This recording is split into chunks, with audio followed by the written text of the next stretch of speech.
बिस्मिल्लाहिर्रहमानिर्रहीम। अस्सलामुअलैकुम दोस्तों, क्या हाल चाल हैं। मैं उम्मीद करता हूं कि मेरे तमाम दोस्त खैरियत से होंगे। दोस्तों, खुशी भाई आपके लिए लेके आए हैं एक चोलस्तानी गाय फार सेल। काले थनों में कद काठ वाली गाय है और ताज़ा ताज़ा सूई है, तीसरा सुबह सूई है अभी।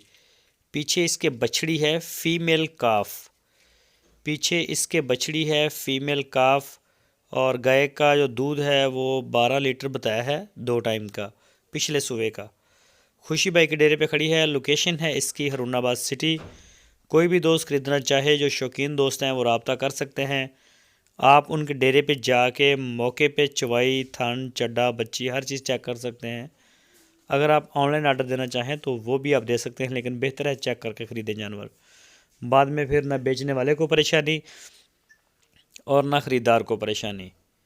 ये जी गाय माशाल्लाह बड़ी प्यारी है। इसके मज़ीद अगर आपको फ़ोटो चाहिए हों, क्लोज़ फ़ोटो या वीडियोस वगैरह, तो खुशी भाई के साथ रब्ता करें। आपकी स्क्रीन के ऊपर उनके नंबर भी हैं, वो आपको सारी डिटेल और इसका रेट जो है वो सारा कुछ आपको बता देंगे। इन्हीं नंबरों के ऊपर व्हाट्सएप